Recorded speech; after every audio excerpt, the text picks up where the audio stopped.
Memorial Ground. Had to laugh at half-time when the man on the tannoy said, come on, let's get warmed up for the second half. I think we've already reached boiling point. It's intensely hot for the players out there. And therefore, as this match goes on, it will become increasingly hard work. It'll be hard work in Idiot's Corner as well, won't it, where they'll be sinking the pints? Well, yeah, unlike the players, though, the Idiots have got free access to non-stop cider and a few pints of gem ale and burgers, and the best pasties in Britain are about 20 metres behind there, and so it's known as Idiot's Corner, but it's a wise place to be on a hot Sunday afternoon. Just to clear up the issue, how is it known as Idiot's Corner? Well, it's Idiot's Corner because when Bristol were in their year when they went down, they couldn't produce any magic in that corner. You used to go there, so you have a couple of pints and not see any rugby and spend a couple of quid getting there, and so we regarded it as a place where only idiots would be. Now it's quaintly known as Idiot's Corner, and Bristol certainly have played some rugby down that corner last year, and they'll be looking to play some. Not there in the next 40, though. Yes, you're not a fool to be here today. Set-out crowd has been for some time, of course. Bristol's return into the Premiership, 2-year absence, and against their local rivals as well. What a start it would give them, but it's the second half that they need to start well. They will be fully aware that to slip behind by another score would make it a very difficult task indeed. Bath are about to start this second period in the shape of Chris Malone. Ball only. Taken by Stortoni. Let it come there, leave it! 12, get out of it! Dropped again, but Perry has burst through. Now it's the first time he's done this, and he'll take them on, but important hand coming in from try-scorer Welsh there, and it's a counter-attack ball for Lee Best. And it came on in the first half for Joe Maddock. Hands out! Here's Malone. Oh, it's catching, or not. You see what I mean? Turnover now for Bristol. Short got it out quickly there to Denny. Advantage over. And Higgett to Going. And Going has put that ball out on the full, and the referee had just called advantage over, which I think was fair enough. It was knock-ons all around there, and Bristol had a chance to launch an attack. But there we saw the strength of Perry. He's very dynamic, come from Coventry, he's a tough player, and he saw the gap, good acceleration, just dislodged in the tackle there. I felt that Bristol didn't quite get the men there. Lee Robinson was in some space, but as you say, that was the first real sign of the threat of Sean Perry. As Richard Hill said to us, watch out for our welder from Wolverhampton. That is Perry. And here is Best. And Matt Perry, with that familiar little stamp into the step, taking the outside line and taking the direct route through the middle there was Matt Stevens. All right. So the knock-ons continue. It's a sloppy start to the second half from Bath. Good tackle by Mark Regan though on Wood, wasn't it? I like Wood's line across the park, and he picked out Stevens quite nicely. Held up Bristol. Stevens unloads it well, but that's a fine tackle from Regan. It really was a good hit. Go. Wood is trying to get into Perry here, but Perry has time to feed to Vaughan Going. Matt Perry. Denny was up quickly, and now he'll look to make a tackle, and so too Higgett. A new centre combination. Come in, stay there. Ruck ball, Higgett no on hands. Higgins. He's Nothing stuck. coming back from there. And it's a put into Stuck. Bath. Look again. He was stuck. Well, just thinking about that first half, we were chatting at the interval, Miles, and Bristol really should be pleased with how they controlled the ball. You can see 61% possession. But what will annoy them, just 6 points. And when you look at the action areas, a quarter of the whole game. There you go. Well, that's the second half. In the first half, 25% was played in the Bath territory. Yes, it's there in black and white today, isn't it? Hold, no seconds. No avoiding Engage. I just think that it's, you know, it's the small things. Like the guys in the studio in Worcester said it. It's a big League Cup, and Bristol just struggle to do the little things quite as well as they'd like. Wood, Malone. There is space in behind there, and Geraint Lewis is trying to cover it, but Malone has got it, and he's got Barkley with him. Can he locate him? No. Goes with Skaysbrook. Now Barkley has it, and we know what Fricky Welsh can do if he gets the ball out wide. Recycled quickly there. Wood was superb in his support play, the scrum half, and Bristol have gone offside by a country mile. Just about everybody, as referee Dave Pearson says. Don't think they had any option there. It's cynical, but I think Bath had them on toast there. There's a lovely kick from Chris Malone. Geraint Lewis saw it, but his legs wouldn't quite take him there. Well played from Malone. And Perry's in with a very good tackle on Ollie Barkley. But now, when this ball comes, Bath have numbers out. And look at the Bristol men in white just jogging back. That absolute beauty. I think it was Mark Denny, arms above the head as if to say, I'm not involved, referee. And in fact, what you're saying is, look at me, I'm offside. I don't think he had an option, though. No, it was a case of we'll accept the 3 points and not the try. If the referee does have the option to go for the yellow card. Ollie Barkley makes no mistake with that one.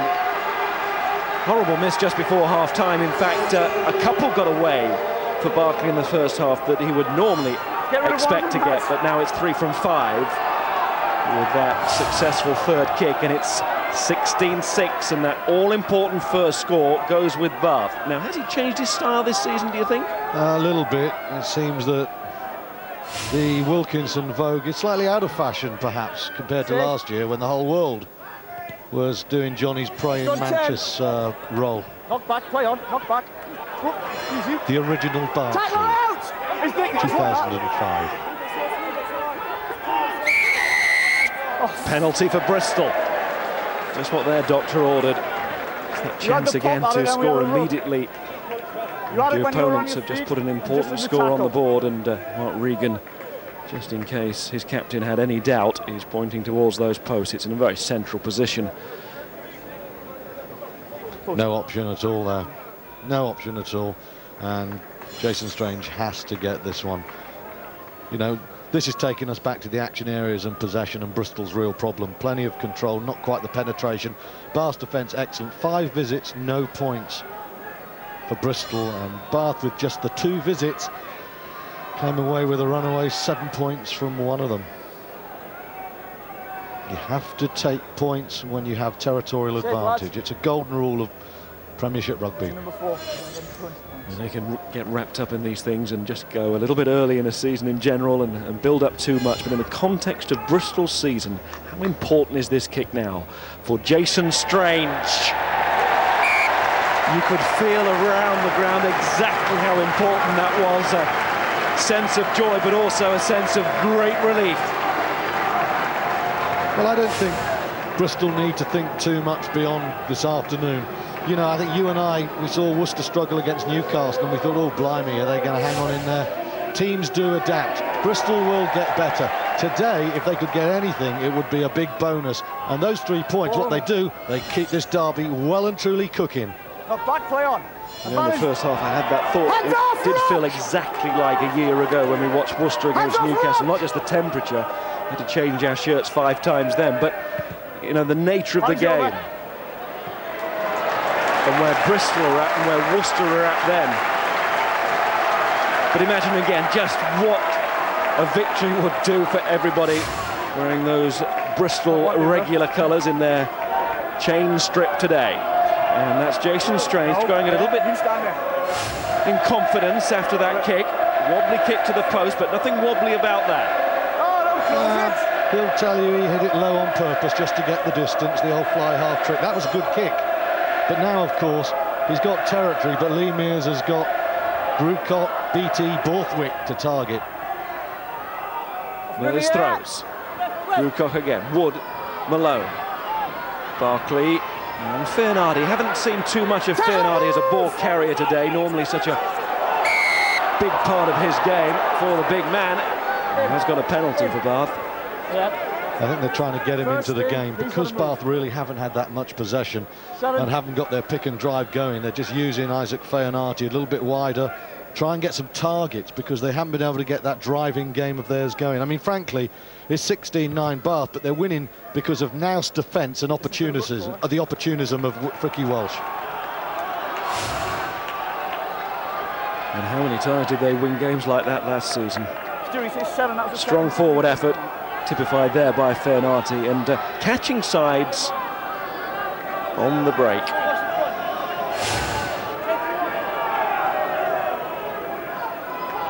Don't close that gap. Stay out. Mears throws. Fernati has joined the centres here for this move, but they need the ball first. They've got it. And Skaysbrook was out wide as well. No hands. Borthwick Tackle out. carried forward by his mates there. Ooh. Whoa, whoa, whoa. That was a long blast from the referee. Time off, Matt. Salter. No, sorry, wrong Matt. No. Now, the problem I had was the man who made the tackle just did not make any effort to roll away. We've had it there, we've just had it up there. All right, that was Mr. Regan in that last one. Number 7 up there to that one. You know what I'm thinking, okay? And there hasn't been a warning thus far Roll that I away. picked up on the referee's microphone from Dave Pearson, but that certainly was for a yellow card in the offing. Well, we don't want people not rolling away because it's a negative impact on the game, so, you know, power to the referees for taking action on that. And it hasn't been that sort of game so far, so I understand Dave Pearson giving his first general warning. You watch Danny Grucock, he gives a vigilante's answer to this one. Llewellyn on the wrong side, and the boot of Grucock. Nothing wrong with it. There's Llewellyn on the wrong side. Little boot there from Danny Grucock. 2 former internationals there. How do you do? England to Wales. Grucock had no problem with the 11-week rest period. Of course, his rest was rather self-imposed on the Lions tour. Now, Ollie Barkley misses again. Well, he's doing his bit to keep Bristol in the game now. Yeah, if Bath go on and lose this game, then they will look back at those moments. Because I know it was a long way out, that one, but you'd normally expect on a day like this and off this surface to nail that. How many times out of 10? You're talking 9, aren't you? And the other 2 misses, you're talking about 10 out of 10. Best. Hands out, Rook! Stay. Wood, Malone. Perry, good hands there from Barkley. That's all he could do. Higgins, good strength. He's not the biggest man, Higgins, but he punches much more than his weight. Bristol know that. They used to have him in their ranks. Borthwick. Hands out, tackle it! Stay there.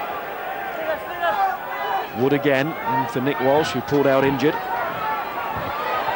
There's Fernati. Away! Thought about the offload, but he would have given the ball to Mark Denny had he done so. It's the old Wasp rush there, wasn't it, from Denny? Whoa. Penalty for Bath.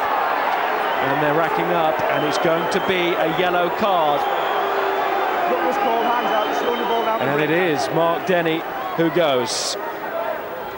In his first competitive game back with Bristol in his second spell at the club, Mark Denny goes to the sin bin, and Bristol can ill afford to play this game with 14 men, even if it's only going to be for 10 minutes. No, especially when that man in the sin bin is an absolutely vital part of the defensive mechanism there. You still feel that if Bath find space, they can cause problems. Denny, number 22, on the wrong side. He's going to claim that he gets up, but the skullduggery on the floor.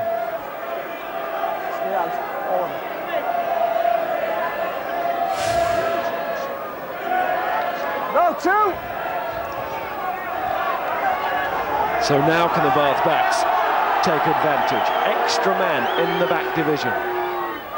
Short has gone to stand with the backs from the line out, of course. It's not straight.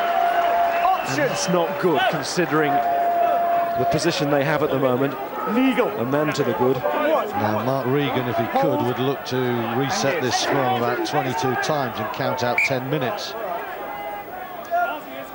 But I think Bath have other ideas. They will drive. Stevens on.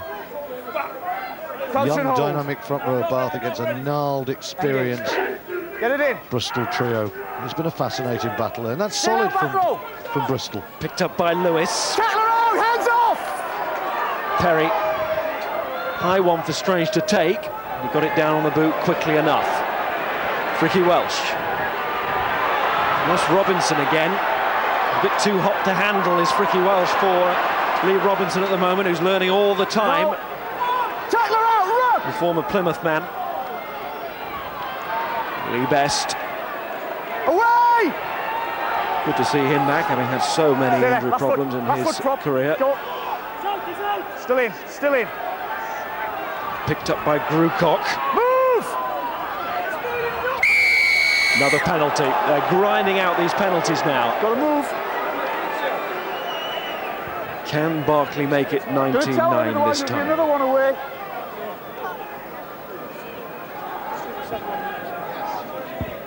Are they thinking about a change? Chris Malone, of course, can kick. He's involved in a conversation here with Borthwick, his captain. Just wonder. And he's got the ball. Now we're going. And he's going for the post, so Malone takes over. Stuart. Right, look at the Bath back three when the kit's coming from Strange. Ricky Welsh has all this time, and that is a nightmare, really, for poor old Robinson. He's got 40 metres to cover. He's giving Ricky Welsh every possibility to take him on. He's fixed his man and he's beaten him, and once again, Welsh, the man who scored the one try, gives Bath a chance to stretch this lead out to 19-9. Nothing the chase could do about that. Strange shouldn't have gone to that space, but Bath's back three, well organised, where Bristol's, they just haven't quite had that organisation. That's the small difference between Div 1 and the Guinness Premiership. Malone's first attempt.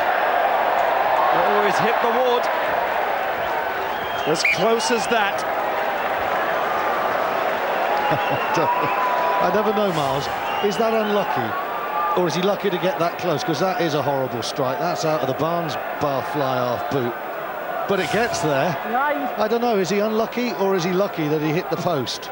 No such thing as luck, you know that. No, he missed, so it's not good enough, I guess. A let-off, though. Finarty. I used to get bad luck sometimes. Oh, I know you did. Wood. Malone. It's another let-off for Bristol. Matt Perry. To Higgins. Combination there, the Bristol fans trying to encourage their team to hold Bath, but the Bath supporters also here in number today, making their voices heard. They feel this is time for their side to take control of this match and to close Bristol out before we go into the final quarter. But it's with Bristol and Lewis to Regan. Now it's Sambasetti. Great play from Craig Short. That was absolutely brilliant. Bristol could have been put away. No doubt about that, but Going has lost the ball when it really mattered, and Grucock, a nice sympathetic pass, but didn't go forward. Advantage over called by Dave Pearson. Now it's come back with Bristol. Is that forward? 10-metre line didn't help Dave Hilton. From there to over there. As Dave Pearson points out to the prop, the white paint was the indication. And Bath are about to make a change at hooker. Peter Dixon is coming on. Yeah, please. Played 30 times in the Super 12, and he is replacing Lee Mears at hooker. And I'll tell you what, if he throws as accurately to the line out as he bowled when I played cricket with him last week, he's going to be a sensational talent. Didn't tell anybody that he could bowl when he came on. Unbelievable. Mind you, it's fairly easy to contain you from what I hear, Harrison. Medium line of length, medium pace.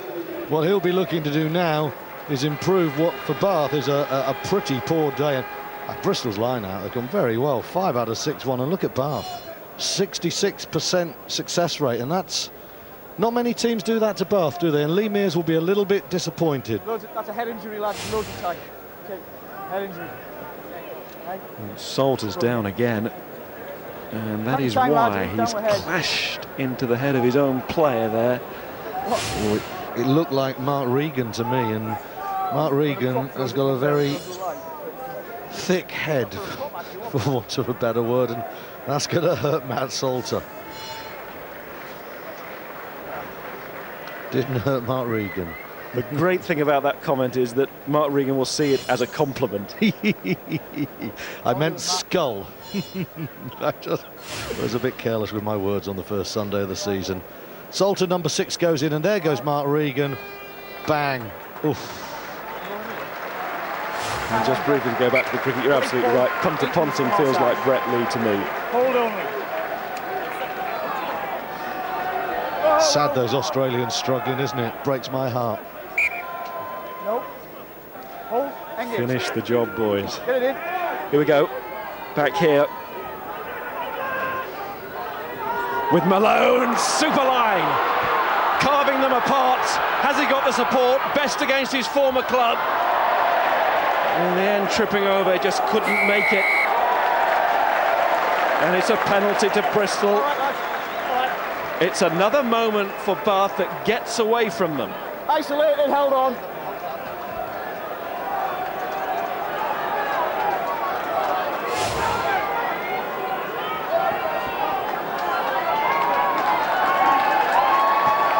Caught Craig short there, didn't they? Beautiful angle there, but the Bristol back row were just a little bit at 6s and 7s there, and Malone, normally more of a kicker than a runner, found the hole. It was well timed.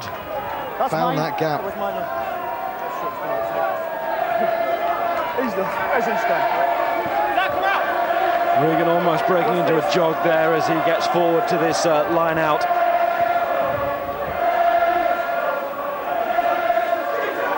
A purposeful movement there from the hooker, but not the throw that he wanted.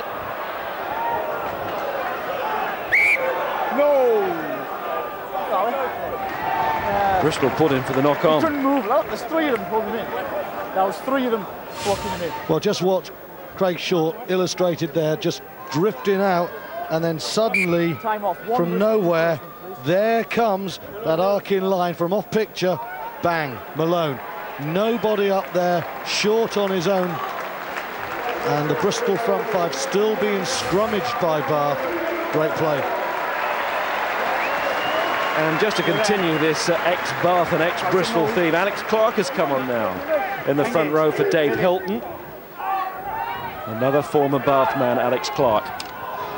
Lewis has created the gap again, the number 8, and all of the back row involved there as Short Hands off, Rook! handed the ball on to Salter. Ball's out!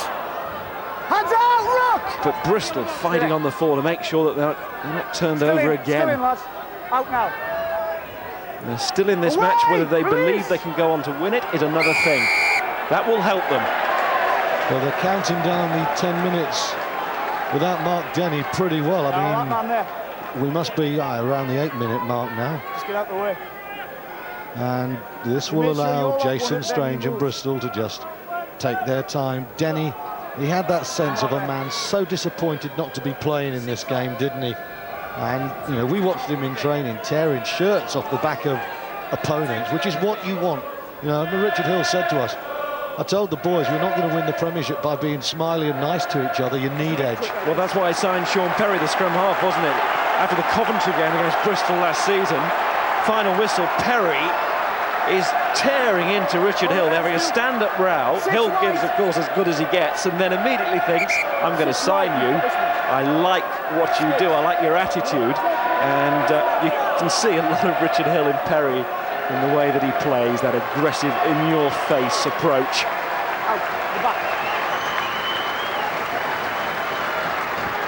And Bristol are going to need all of that in the final quarter of this game. Taken by Llewellyn. Well, they've got to the last 20 in the game. That's a sort of victory of sorts, and now they're driving the Bath line out. Roy Winter's part of this line out now. Well, look at this drive.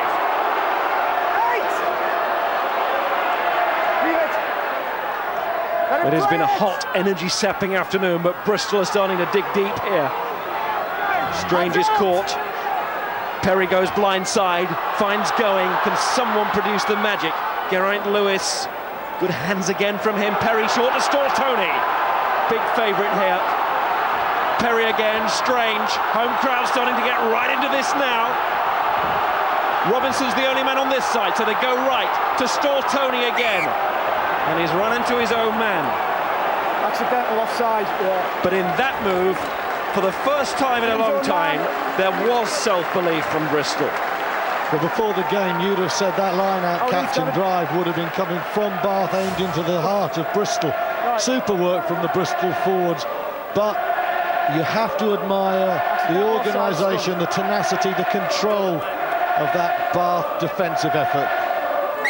They still don't look like conceding a try, but that's really good from Bristol. Super throw from Mark Regan there. Llewellyn, who for 36 is really getting through this game well. The first time they got the body angles going, Borthwick, you see, is up and out of it. But, what then? Okay, stop time on. See the influence there of Roy Winters as Mark Denny returns. Winters, another player with experience of this level, and he's come off the bench all fired up. Lots of experience, but where's that Crouch and hold. extra ingredient? Hold. To break Bath down, that's what they've got to do somehow. I can't hear myself either. No. Roy Winters from the Harlequins, amongst others. I can't hear it either. Now, Bristol are big on conviction in this Crouch game. and hold. Bath's defence, they look like a defence who've been knowing how to hang on and win games for years, but there's still plenty of time in this match. Leave it 9. It's being wheeled round here. Back row. Perry tries to pounce. Horrible ball for Martin Wood to deal with, and it's been lost forward, and somebody has turned up the volume. He is a battle axe, you know, Perry. He's very hard at the base of the scrum because the intensity and the speed of everything happens faster, but he's giving Martin Wood a bit of a going over at the moment, and listen to the crowd. Use it! Lewis through the legs to Perry to Strange. Here comes Denny! Good tackling from Bath. They got the nous as well, especially in defence. We've seen that all the way through this match. And it's breaking down again as Geraint Lewis couldn't get there. Bath have stayed concentrating on the job in hand, and that is excellent defensive work by Bath. And cleared by Malone, and Bristol will try and go again, but much further out now. A very phlegmatic defence there. Mark Denny being unleashed just a little bit too far behind the gain line, and Higgins is a really good defender. He doesn't miss tackles. Now Perry goes for the flat pass from here, and Lewis doesn't quite read it. Here Denny, he needs to be on the gain line. He's big and strong, but this Bath back line don't miss too many one-on-one tackles. Rob Fiddler's come on for Bath, and Grucock's gone off, and Bristol have made a change as well. Geraint Lewis, hands have been excellent, but he maybe just running out a little bit of steam there. He's been replaced by Dan Ward-Smith. There's Fiddler, who was unlucky not to start. So said John Connolly. And he's on for Grucock, who's played very well. And Lewis is off to take his place on the bench. And it's Dan Ward-Smith, another ex-Plymouth man. Just like Lee Robinson, the winger, who comes on for Bristol. Well, now Matt Stevens limping off, which means front row replacement. Duncan Bell can come back on. Yes, taken off tactically earlier on, but of course you're never really off if you're a prop because of the scrummaging aspect and the specialism that is required to make it safe. Perry, Strange, Denny. It felt about 10 minutes ago that was Bath's time to wrap it up. This is Bristol's time to say, we can win this. Perry again to Strange, going, trying to make the extra man, but it's cute defence. The sniff of the gap is quickly closed. Denny, that's going to go forward. Leave it! Stay. Wood Malone. Now that was heads-up rugby. He saw what was on. It would have been tempting to kick it, and he didn't, and then it was Welsh who got it away. And Fiddler's screaming for it on the inside and gets it. It's Dan Ward-Smith who makes the tackle. And there are men aplenty on this side for Bath. Barnes need to move it there. They need to get it wide because Bristol at the moment simply don't have the numbers. Borthwick, he knows it's on. Fearnarty, oh, wide, surely. Will it eventually get here? Ward gets it on to Higgins. They're still here, they're still outnumbering them. It's Skaysbrook. Oh, Barkley should have had it, should have picked it up. And Bristol get away with it again. Perry, Robinson, slice. But over the top of Malone, who started all of that by playing with his head in the air. Would have been such a simple thing to do, just kick to touch. He didn't, but he's only got one option now, which is to find the safety of touch. Did he take that in? How did Bath botch that one, Stu? Well, David Barnes, first of all, took a ball that shouldn't have gone that way. It started with Malone, who made another break, not for the first time. Super play, but if we just roll this on now, Fiddler does well, it's quick ball wanted. If Malone moves it left to right, it's on. But watch David Barnes now. This is not heads-up rugby. I'm just going to run into three people. Once, it comes out again, and then Zach Fearnarty, you'll see in a minute, is still on. I'm not looking anywhere. Bang. And yes, they're committing Bristol players, but they had the numbers, and in the end, they're forced to try a tricky inside ball, and it was a hard ball that fell behind Barkley, but really they overcomplicated that, and the forwards did exactly what Chris Malone didn't do, and they just looked down at the defenders. They said, where's a white shirt? I'm going to smash you, instead of looking up and saying, where's the space? There's the try. Yes, Barkley would normally expect to take that, but you cannot blame Ollie Barkley or Skaysbrook, who gave the pass, for the way that move came to an end. It was the narrow-minded approach to go through the busting channel first and not to use the width. Bristol still in it, somehow. Well, that was playing by numbers, I'm afraid, and it has been a problem for Bath. Time on, Jeff. For the last couple of years. And Malone will be disappointed. He's played well today. Stay wide. And don't forget, coming up after this, Worcester against Gloucester, 3 o'clock start at Six Ways. Live here on Sky Sports. First weekend of the Guinness Premiership. And Malone carried that into his 22, didn't it? Which is why Bristol made good yards. Hands! Hands out! It was Clark. This is short. Hands out! Perry, Higgett, a lot of blue and black jerseys there. Higgett beats a couple.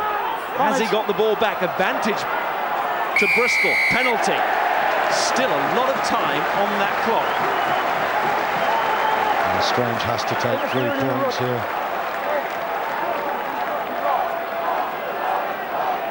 I mean, I don't think the home crowd could have asked for much more in commitment from their team. It's two. We're in score zone now. Yeah, go on. But will they get anything tangible out of the game? First staging post, bonus point. It's what Bristol struggled to get when they went out of the Premiership, wasn't it? It was, in the end, their downfall because they finished on the same number of points as Bath, 36 points in that season. But you know, if they get that close for a bonus point, Jeff, give me a time check. Let's go. How tantalising the victory will be. And Ollie Barkley wondering, and he'll be feeling worried about this because he's missed 3 of those 4 missed kicks for Bath, while Jason and Strange has now made it 4 out of 4, and they're still in there. Strange gets it over for Bristol. Considering the importance of the moment, nothing easy, not even from there, but he stayed calm. Richard Hill still looks calm because he knows there's still time. And they are now within striking distance. Bath should have put this game away. They will know that. Not on the first half performance. That was Bristol's, really. And it was Bath living off scraps. But in the second half, so many chances. The kicks at goal, they've started to add up throughout the game. But chances which really Bristol would not have come back from. But you can't tell them that now. No, what's happened, Miles? Bristol now are just growing in self-belief, and the crowd are really starting to get vocal again. Bath now are relying on experience. Oh, I tell you what, that's pretty close with Matt Perry's fingertips there. Touch judge in a great position. He said it was already out. Stay out. Now, will Bath just try and weather this storm and hang on? It's a dangerous policy. I think they've got to come forward and just try and get back more points, win the game, not hang on. In the old days, Bath used to win these. 4 points up against Bristol. Step out! And it was as narrow as that. They made sure they were the victors time and time again. Can they do that once more? Probably the best way of doing that, as you say, is to go for it, continue to try and see off the opposition and not just sit on the lead. And Higgins is certainly trying to live up to those words. Perry. Here's Robinson right in front of the stand on the far side, and they bellow their approval that it's Bristol ball, but they squirm as it goes out directly. Well, Lee Robinson, I know Richard Hill thinks he's a man who's got a big potential. He did look raw against Cardiff in a friendly, and I thought it was a big call to play him, and it hasn't quite worked, has it? And he can strike a ball, but that was a nervous kick. Gareth Delve is the latest replacement in Bath colours. Sean Marsden left out of the side, 21 tries last season, although last season really bear no resemblance to this in terms of the opposition. Out you go. Brian Lehman, David Lemmy to come, the Samoans. It's going to be a competitive area on the wing. Lee Robinson getting his starting chance. Final 10 minutes.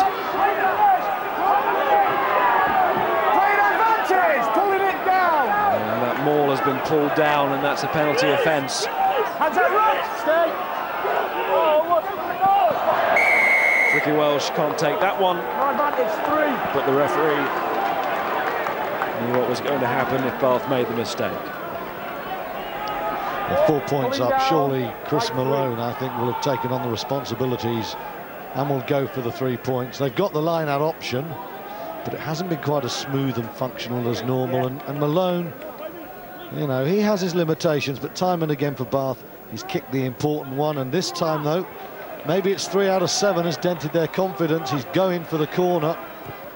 As Bath, if they get a try, will go for the Bristol jugular. Wasn't even subtle. Well, that's the positive way of looking at it, isn't it? That they are actually going to make sure of the win, to put a bit of distance between themselves and the opposition. But you're so right. It seems they have lost confidence in their kicking. Wasn't much of a debate, was it? Yeah, confident kickers always want to have a pop. But, you know, we said 2 minutes ago, Bath have got to try and go out positively and win this game. And you've got to say, that's pretty positive from Captain Borthwick. Well, can't be criticised for the decision. Here's Dixon throwing in. Good, accurate stuff. It's all right, that's one-on-one. Let it go! But Bath unable to get the drive on, and it's Bristol ball. Penalty in addition. So now when they kick to touch, they'll throw into the resultant line-out. And now the positive decision to go for the corner, and the jugular doesn't look so smart, does it? Once Bristol in the first half, now Bath in the second half.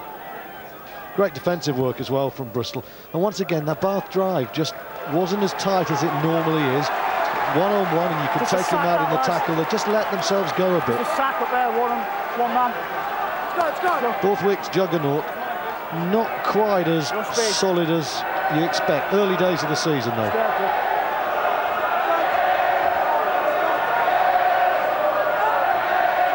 Well, they've given themselves a shot at it.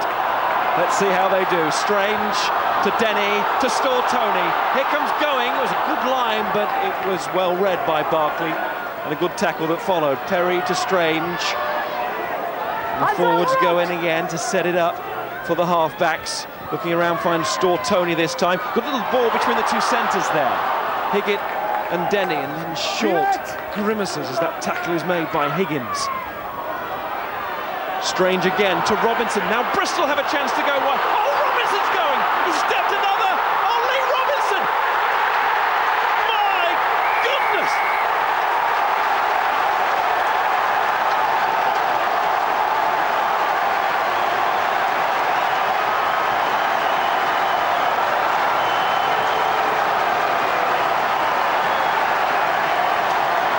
Who said he wasn't ready? What a try! From absolutely nowhere. The Bath defence has been brilliant. You couldn't see Bristol scoring a try. And then Robinson, you think it's on wide, but he picks on a one-on-one forward, nails him 2 steps there, and he is under the post for, I would hazard a guess, the greatest moment of his rugby life. He's identified Peter Dixon back against forward. He's come inside BT, and then it's Barkley. The step, unbelievable. Miles, take over for the kick, mate. Because every point matters here. I said about the pressure, even from close in. Strange, he's got them. 2 points for Jason Strange, and that is why Richard Hill had faith in Lee Robinson. That try. Twice relegated Bristol, and that try sent out a signal. They do not plan on being relegated and being bitten again, and Robinson, a manful effort. What a try. What a 5 minutes we've got now. Can Bristol go out and win this game? And what a Bath have. They have now got to change their mindset. And what a take from Store Tony there from the restart. Strange. Plenty of adrenaline in everything that Bristol do now, and they've got to try and hang on to this if they can. Bath will come at them, we know that. Yet they've got to tell themselves, we mustn't hang on. Everything in them will be saying, hang on lads, hang on. But the likes of Regan now, Short, they've got to be saying, keep going forward, because Bath can yet win this game. Plenty of time, 5 minutes. What a game now. Dixon throws, Borthwick dragged down, penalty. Crazy to see. That was crazy from Roy Winters. And Dave Pearson will step in for the penalty in 15. It's just, but it's going to go for the corner now. I mean, the 4 missed kicks are hurting them, but, you know, Roy Winters has just given Bath 35 metres. That was senseless, because Bath haven't created that much with the ball in hand from set play. Why do that? And that clock on the screen will tell you exactly how long is left on this match. Don't get in. And we'll reach 80 minutes. The referee will say final play. What a hot-headed decision that was from Winters. Dixon picking out Fiddler this time.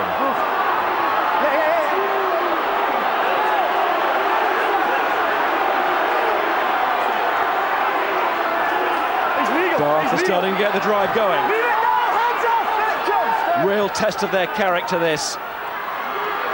They're not going for the draw, they're not going for the 3 points yet. They're going for the try. And it's Malone to Welsh, who scored in the first half behind Perry. He's lost it. Picked up by Best. Referee deems knock on. Whistle's gone. Whistle's gone. Well, some of the crowd haven't heard it. Lee Best hasn't heard it, and you can understand why. The noise in the Memorial Ground now, well, the whole of Bristol must be able to hear what's happening in this little section, this traditionally powerful place to play rugby for the home side. Got to question Lee Best there. He knew the whistle had gone, and it was almost like a showman thing. And Bristol were going, carry on then, mate, keep running. There's 2.5 minutes to go. And John Connolly looks wide. Look who's down hobbling at the moment for Bristol. Mark Regan, the old warrior. He's got a clock in his head. Vaughan going, another experienced player. It's all the old heads at the moment have got the knocks.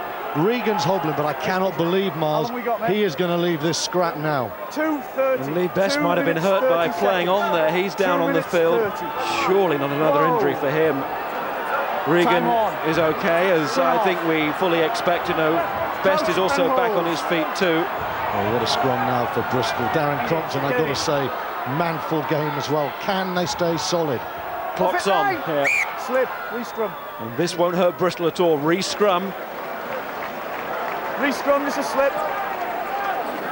When the crowd aren't screaming, they're just watching this in a state of utter tension.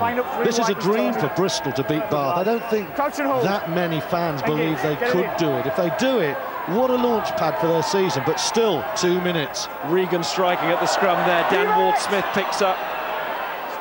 Thanks. Perry, good pass. Strange can't hang around. Oh, he sliced it in field. And here comes Matt Perry. And Barkley to Fricky Welsh. Will look to show off his power again. Wood to Malone. Taken by Dixon. It's Fiddler. It's not the men they wanted out wide. Beattie was out wide as well. He was always going to have to come back. Malone again. Barkley forward past that looked. Referees picked it up. They're in direct communication with the touch judges. Two-way system that links the officials out on the pitch, and Dave Pearson took the call there, and it seemed the right call. We were perfectly in line. Saw immediately, didn't you? Because as soon as that went forward, I just looked to the top of the screen and I thought, have they got long enough?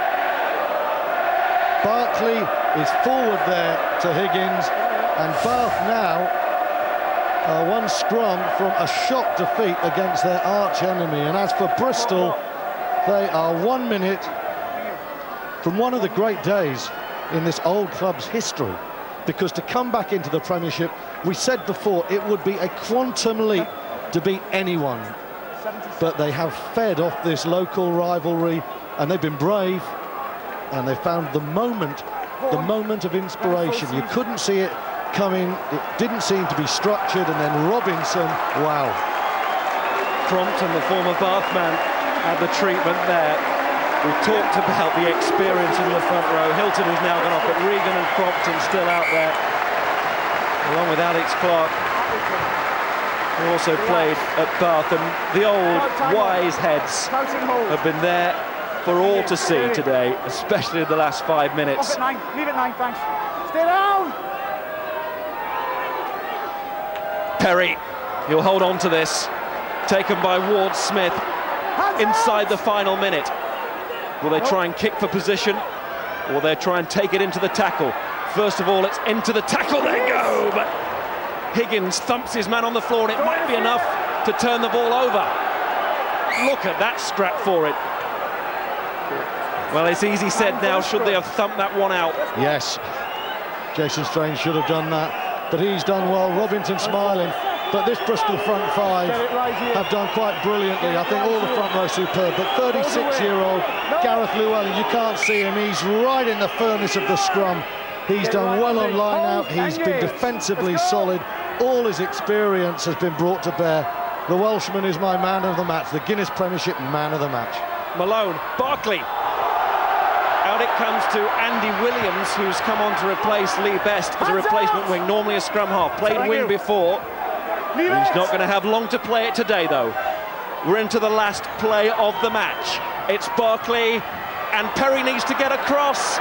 The ball will go out anyway. And there was a time when it seemed Bristol would never beat Bath in the league. But all those years of grief and the agony of the more recent history of relegation is turned upside down, inside out, into uncontrollable joy here. And what the Bristol fans are experiencing now is being back in the big time, and it surely hasn't felt better than this. Final score at the Memorial Stadium. It's an incredible start. Bristol 19, Bath 16. Well, there we go. That is the story from the opening weekend of the Guinness Premiership. Bath beaten by their rivals, Bristol, and you can see that they're not too happy with their day's efforts. The Bath team. Bristol, on the other hand, well, they will be drinking a thing long into the night. Idiot's corner or not, as Stuart was saying. They've got plenty of reasons to celebrate. And there he is. There's the hero, Lee Robinson, beating 6 men on his way to the winning score. 19-16 the final score down at the Memorial Stadium, and just look at the team and look at the crowd. They'll be making some noise for quite some time. From one local derby then to another. After the break, we'll be turning our attentions to Worcester against Gloucester.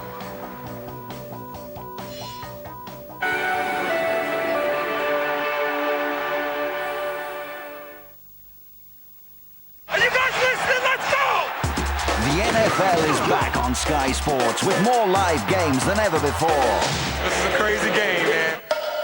New England v Oakland, Thursday night, 2 a.m, Sky Sports 1. It took something extraordinary to emerge as Car of the Year 2005. A car with adaptive front lighting, solar reflect windscreens, and keyless entry. The very latest in Bluetooth voice control, and the highest Euro NCAP safety rating in its class ever. The new Ford Focus, now available with a typical 5.5% APR. For details, visit your Ford dealer today. I'm not your dad. It's all right. Sometimes life's more than a 3-minute conversation. Talk for up to 60 minutes, pay for just 3. With Vodafone Stop the Clock. This autumn, around 2 million people will break down. So as a member of the AA, you'll be glad you've got a friend. We've almost twice as many dedicated patrols as anyone else. So on average, we'll be with you in less than 40 minutes. And using the latest technology, we can fix around 8 out of 10 of all breakdowns. All from just £39. Join now by calling 0800 980 0163 or buy online. Yeah, so I got a really good deal on this. Must have saved £100. You have to know what you're doing when you buy one of these things. Same with glasses. I got a really good deal on these today, actually. Did you? Yeah. 2 pairs of varifocals for the price of one, with Pentax lenses in both pairs at no extra cost. I probably saved enough money to get a couple of those phones, I reckon. Must have gone to Specsavers.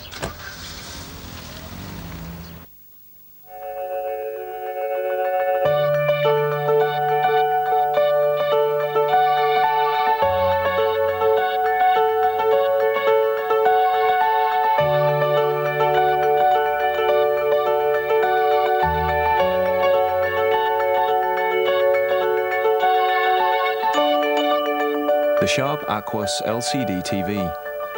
Suddenly, there's more to see.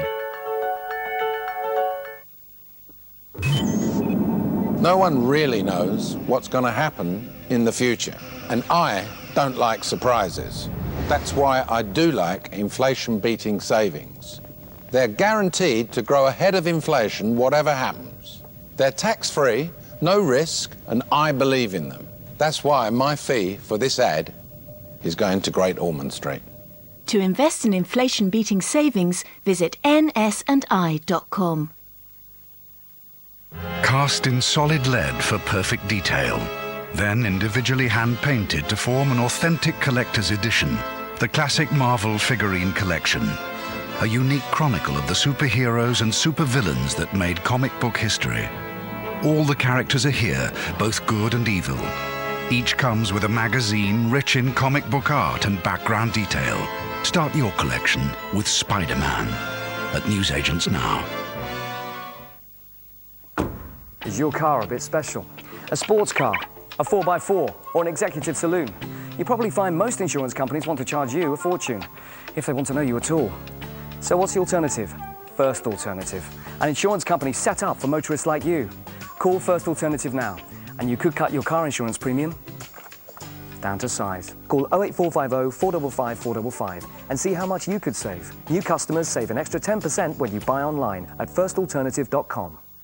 Have the snap. OK. Sometimes life's more than a 3-minute conversation. Talk for up to 60 minutes, pay for just 3. With Vodafone Stop the Clock. Now I'm over my knee injury, we can win this, lads. Diet Coke, sugar-free, great taste for those who love life. This'll be the greatest war the world has ever seen. Brad Pitt, Orlando Bloom, Eric Banner, Troy. Saturday at 8, 9 and 10 on Sky Movies. A1. Coming soon to Brands Hatch and Sky Sports.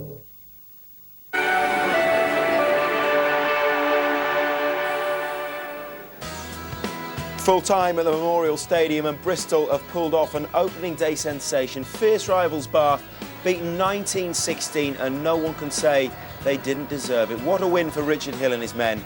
Welcome back to the Premiership, Bristol. But right now, we're straight into our second live match of the afternoon here at Six Ways. It's Worcester-Gloucester, and commentary comes from Dowie Morris and Will Chignall. Afternoon, everyone. Well, this local derby might be in its infancy, only the third time they've ever played each other, but it'll lack for nothing in terms of intensity or passion. The whole club here at Worcester is thriving, and rather than hope last season, there's an increasing expectation about the Warriors team for this campaign. Gloucester have a point or two to prove as well, though, this year, Dowie. Yeah, Worcester surprised everybody with their streetwise approach to the Premiership Rugby last year, securing a very, very creditable 9th place. Gloucester, on the other hand, as you say, and will have disappointed over the last couple of years, so we'll look to improve and gain success this year under the new coaching double act of Brian Redpath and Dean Ryan. Well, the match was a sellout within 2 hours of the tickets going on sale. And here is the Worcester side, ever-present last campaign, 36 next. Gloucester, Tony Window is the loose head. Chris Horseman, who's pledged his allegiance to Wales, is tight head. Andre van Neerkerk is hooker. Contrasting attributes in the second row, lithe 6'7" Craig Gillies is alongside 21-stone Tim Collier. Seosi Vaili is 6. The hugely impressive Pat Sanderson is open side, skipper and crucial to Worcester this season. At number 8, Drew Hickey. No Andy Gomersall, he got a knock on the knee in the Treviso pre-season game last Friday. Matt Powell is scrum half. James Brown gets the nod over Shane Drum at 10. French international Thomas Lombard plays inside centre. The Players' Player of the Season, Dale Rasmussen, alongside him. And the back three sees Ben Hinchelwood on the left, the speed merchant Johnny Hilton on the right. At fullback, ex-Gloucesterman Tinas Delport. Well, it's only a few miles up the M5 for the travelling support. Tickets are in hot demand. And this is the Gloucester team. It's a monstrous front row. Patrice Collazo is loose head. Phil Vickery back in the thick of it after a horrendous year of injuries. Great to see him on the team sheet. Olivier Ozam plays hooker, no lightweights there. The consistent partnership of last year continues in the second row. Adam Eustace locks down with Alex Brown. And there's great competition in the back row. It's Jake Boer who plays 6. Andy Hazel open side. The captain, Adam Balding, at number 8. Ex-Wasps, Peter Richards is scrum half, hooking up with another new signing but familiar face to Gloucester fans, Ludovic Mercier. The fly half embarks upon his second stint at the club. Henry Paul at inside centre. At 13, after 8 years at Bath, Mike Tyndall, fit, fresh and hungry. James Simpson-Daniel has not overcome an ankle niggle, so Rob Thirlby on one wing, Mark Foster on the other. John Goodridge, who started every Premiership game last season, is fullback today. Quick look at the benches. For Worcester, Chris Forte, after 9 years at Kingsholm, will be itching to get stuck into his old club. And ex-Northampton man Shane Drum waits to make his competitive debut. Recently back from a knee op. As for Gloucester's replacements, Duncan McRae combines his role as coach with his playing responsibilities. And keep an eye out for Anthony Allen, fresh from school, an exciting prospect. Well, with fit squads, it's an enjoyable selection headache for the coaches. Drum on the bench for Worcester. James Forrester and Marcel Garvey can't even make the 22 for Gloucester, Dowie. That's what you have to have. You have to have big squads. It's a long, long season. But I've got to say congratulations to Bristol. I thought that was an excellent start to the season, a fairy tale start to Richard Hill and the players and supporters, and it just shows how hard this season is going to be. Every game will be up there. Yeah, it's becoming more and more unpredictable, and Gloucester will know that they are in one heck of a battle. Adam Balding, the man to lead the team out, but there's so much leadership experience. Tyndall, Bull, Vickery, all with him. Gloucester have never won the Premiership, so close in 2003, pipped by Wasps. Could this be their year? The bookies say no, but no doubt the players will feel differently. Well, I tell you what, there's plenty of grunt up front, isn't there? Adam Balding looks bigger than he did last season. Big pressure on him at 25 years of age to captain a club like this, but they will win ball. Excellent line out with Brown and Eustace, and like I said, a massive front row. It's nice to see Phil Vickery back on the pitch and fit. Balding leading, and of course that man Mike Tyndall may actually just give the sort of bash and crash that the likes of Henry Paul can latch onto, and then Ludovic Mercier releases backs. Good to see the World Cup winners back. Phil Vickery, desperate to wear that red and white shirt again. Well, absolutely. He's a proud man. He's been out with a lot of injuries. We can just hope that he comes through this game and the rest of the season and then very strong for England, because on his day when he's really fit, he's a ferocious scrummager and campaigner. But again, they'll be up against it today, because this Worcester side really survived last season with using their pack. They've got some streetwise guys there, and of course led by, for me, the very impressive Pat Sanderson. Yeah, they ended up ninth, and they do have one heck of a support as well. Gloucester think their support's pretty special, but here at Six Ways, the crowd really likes to get behind their side. And both sets of supporters giving a right cheer to that result coming up from Bristol. And there's the man, Pat Sanderson. The Warriors director of rugby, John Brain, said this week he felt it was important to start with the home game. The support here is noisy and passionate. It's a cracking atmosphere. And Pat Sanderson, a vital component to Worcester's first season in the Premiership. So much again rests on his shoulders, not just as a player, but a leader as well. And the crowd know it. They give him and his team a big reception.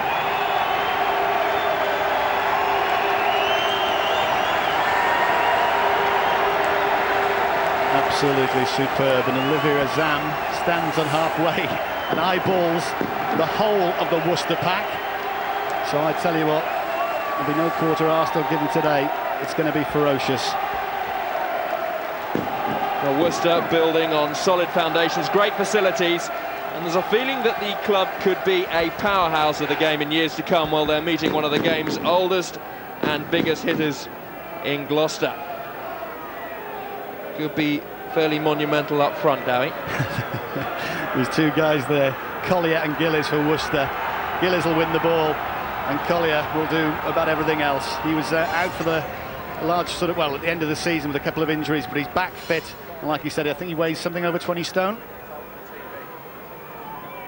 The referee is Ashley Rowden in his 11th season. Refereeing the top flight, Ludovic Mercier, the nuclear boot. What go forward he gives his boys up front.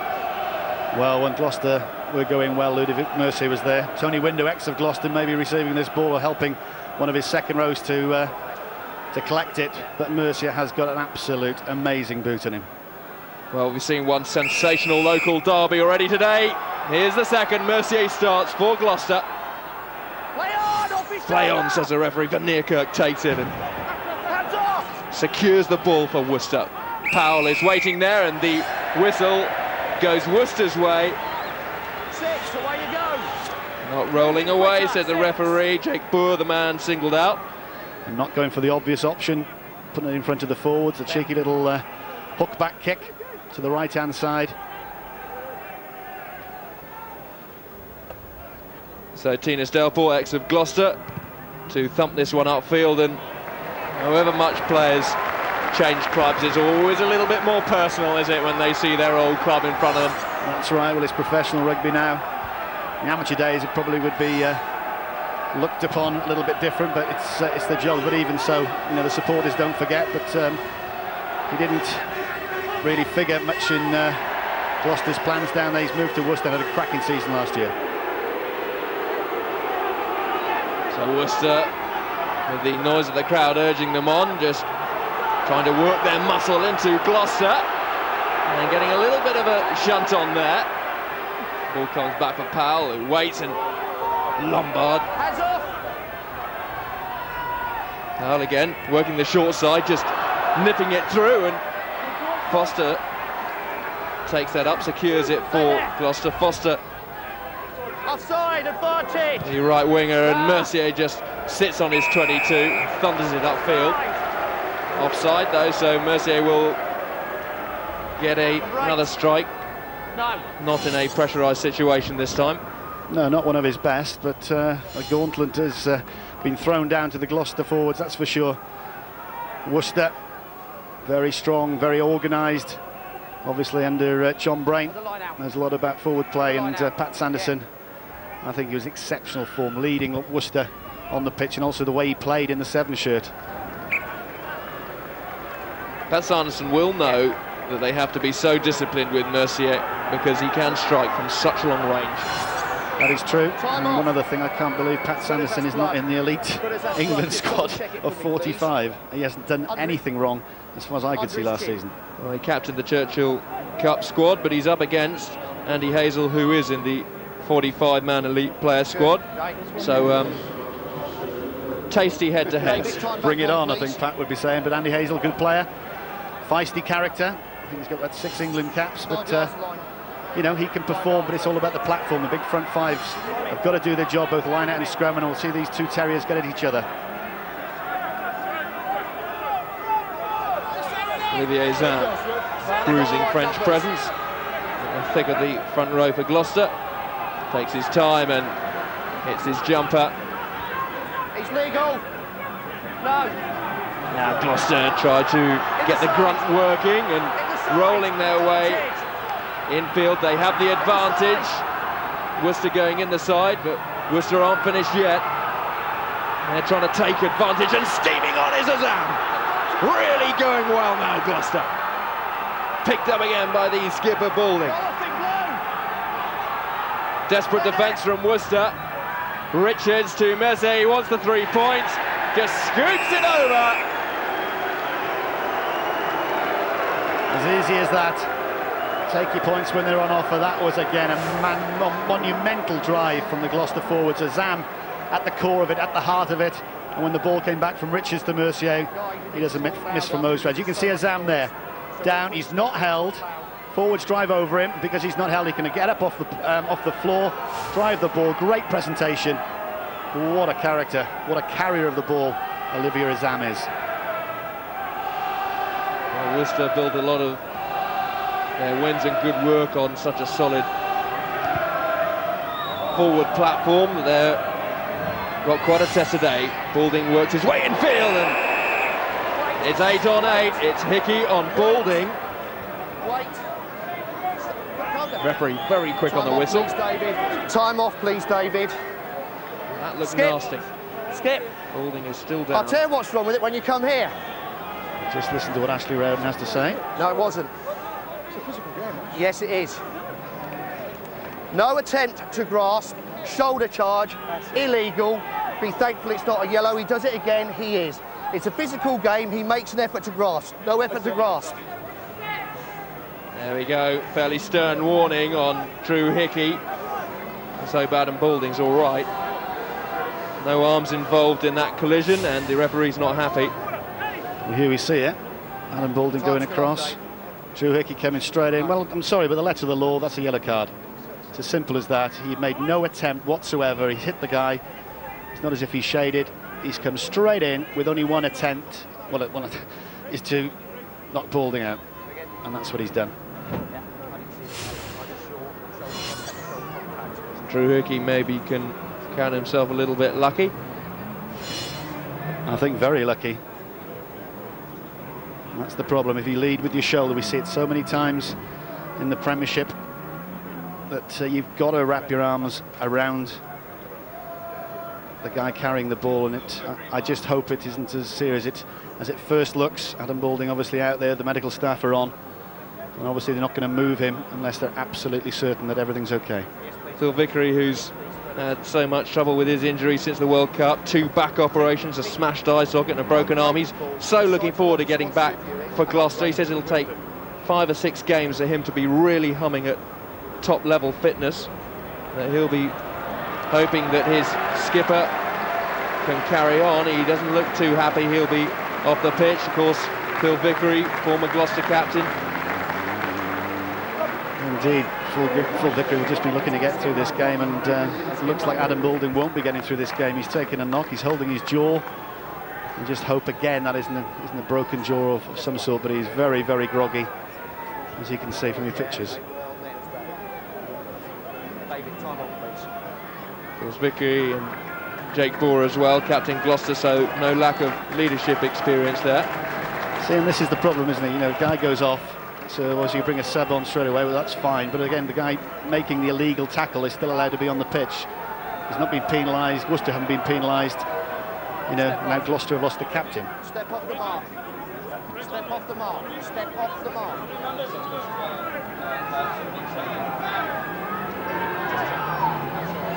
Brown takes that, but Buxton can't quite take small knock on there.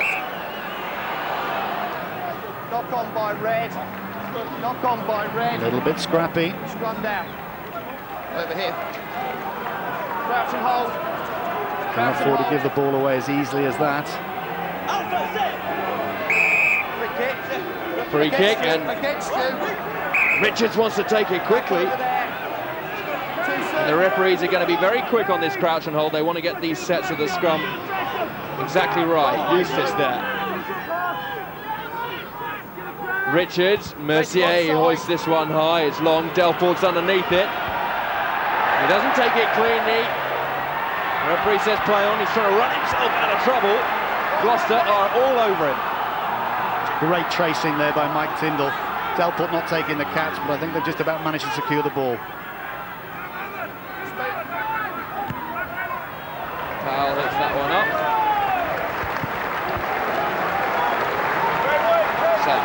Yeah, hard take for Tinas Delport there. Didn't look a particularly good kick. It was a little bit long from Ludovic Mercier, but you can just see it just slipped through his hands, and was lucky to get that ball back. But still under pressure. Olivier Zam to throw in on the 22. Gloucester will be looking to get something out of this.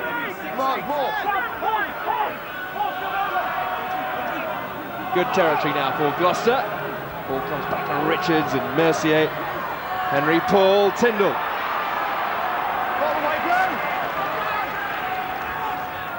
Richards checks his options and decides to have a little dart himself. Mercier goes wide to Foster. Mercier's tracking him. Chips it through, wants to collect. Worcester need to try and sweep this one up, but Gloucester are looking very dangerous, steaming onto that one. Worcester right on their own try now. Powell taking responsibility, he hasn't found touch. The ball is anybody's, advantage being played. Worcester have the possession.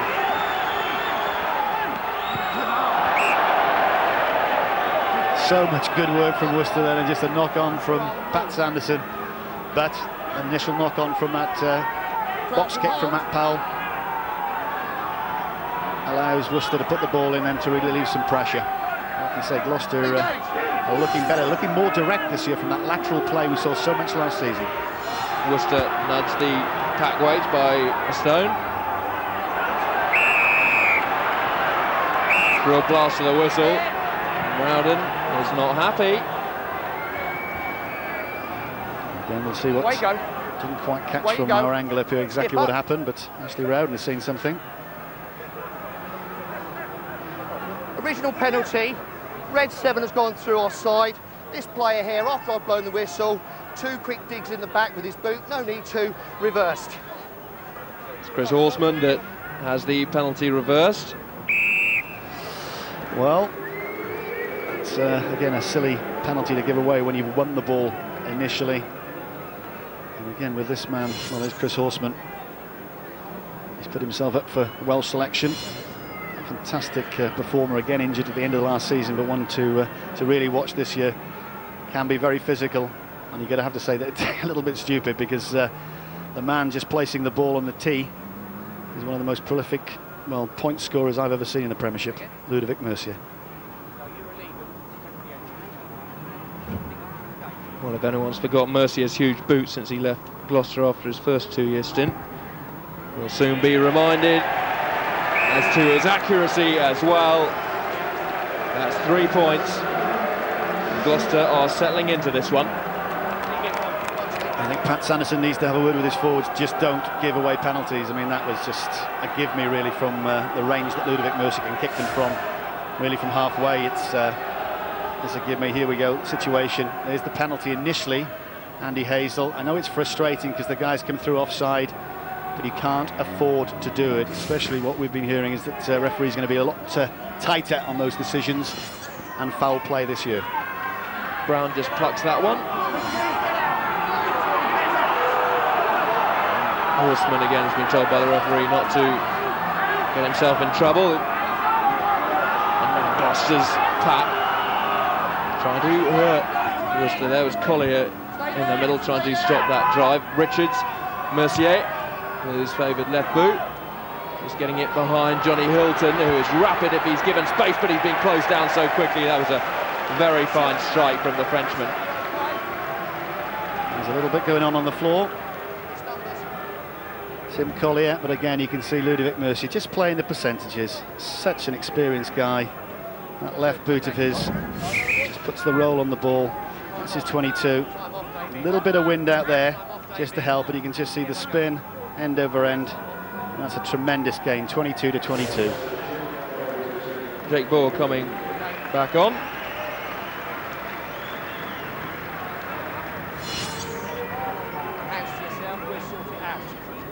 So the action here is there. With Gloucester at the moment, 34%, so that's mostly down to the boot and the direction, the percentages that Mercier is putting on it. So Peter Buxton is still on. Mark Cornwall comes back off. It's a war of attrition out there, isn't it? Gloucester trying to rumble Worcester back, and now Worcester trying to rumble Gloucester back from their own 22. So, you know, penalties have been given away. You've got to be pretty sensible out there. It's a very, very hot day here at Six Ways in Worcester.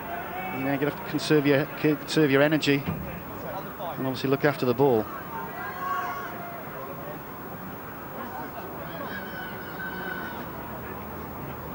So Worcester yet to put their mark on the scoreboard. Delport just firing that one up the line. Beautiful afternoon here at Six Ways. Couldn't wish for better handling conditions, perfect surface. And the crowd is bursting at the seams here at the ground. It's a cracking atmosphere. Lombard.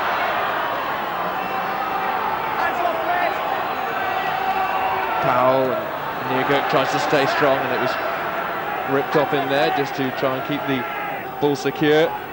Brown, it's pass to Delport, just ducked inside Peter Richards, and then Gloucester with that counter drive, trying to work the ball their side. They do just that. Peter Richards frustrated there. The referee had given the decision, had the ball in his hand, but that was tremendous defence from Gloucester. Worcester trying to move the ball out wide on the left. Again, a great tackle, hit back in the tackle, and again it's put in to Gloucester. Collazo, Azam and Vickery for Gloucester, up against Window, Van Neerkirk and Horseman for Worcester Warriors. So plenty of rare roast beef on the table if those six came for Sunday lunch, wouldn't you? Taking no prisoners, but it's Worcester trying to make a mess there. He went back, but maybe not the platform that Gloucester wanted. And well, that was a good scrum from Worcester. I think that's why Azam was trying to get in his opposite number. Viali had the ball in his hand, but just a knock on at the base. That's good signs for the Worcester 8.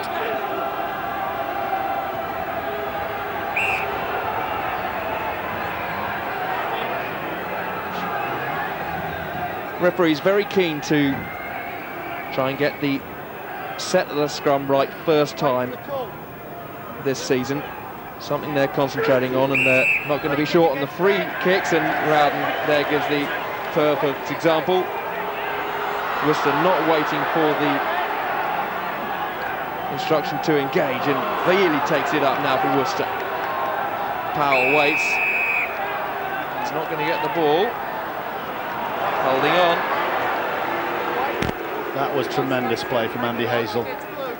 So Viali took the ball in, hit the man down, right from the back foot, bridge position, nicked the ball.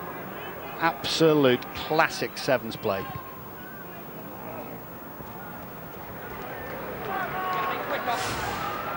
You see Viali taking the ball, and he's brought down by Mercier. There he is. Bridge in position. Viali not releasing the ball. He's got the ball. Referee decision, penalty.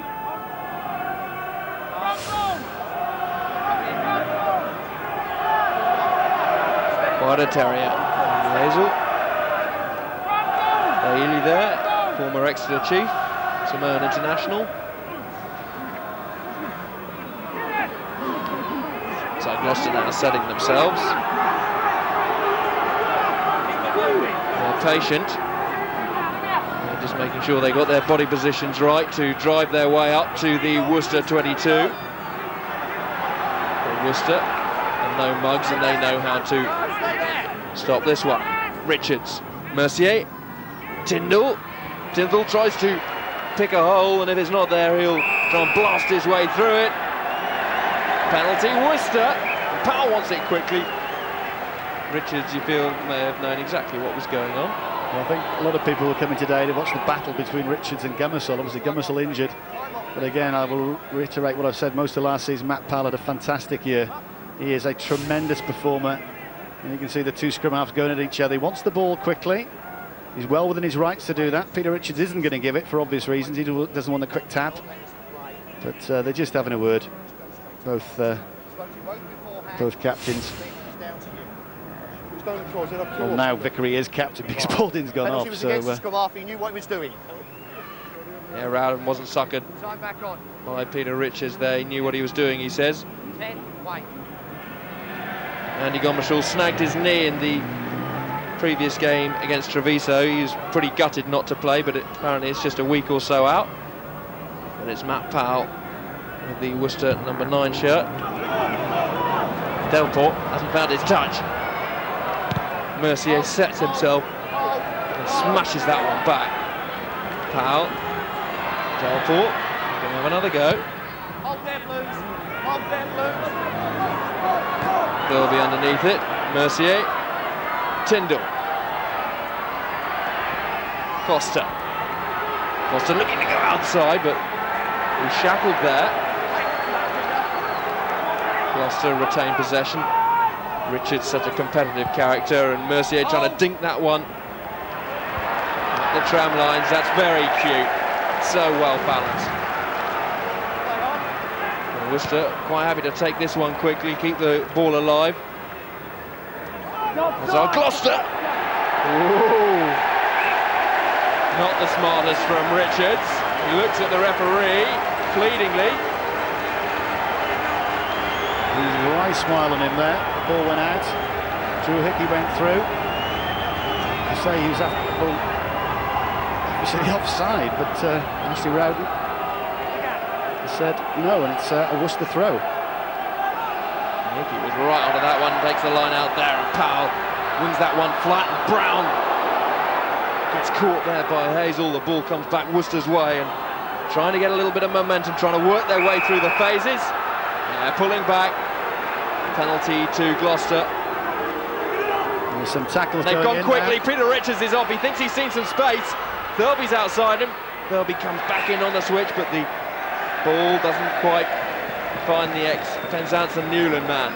And that's what Peter Richards can do, playing most of the season for Wasps in the centre. He's versatile, obviously, on the 7th circuit with England. Fantastic player there. He saw the break.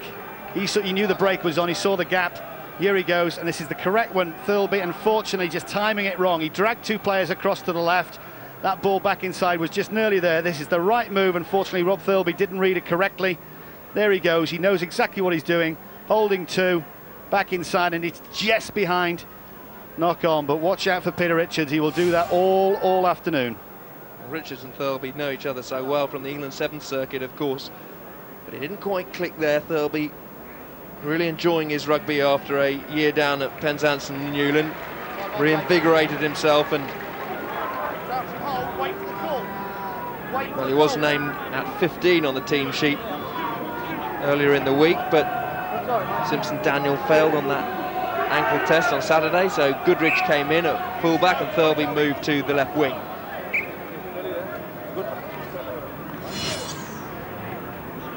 Yeah, we see the visits to the 22, the crucial 22. Worcester haven't got there yet, and obviously Gloucester haven't too. One was a drop goal, one was a penalty. So, you know, that's what's the crucial. Everything talks about stats, but that's an alarming stat if I was sort of John Brain, head of coaching here at Worcester. And here are Worcester running outside their 22, and Hilton's very quick.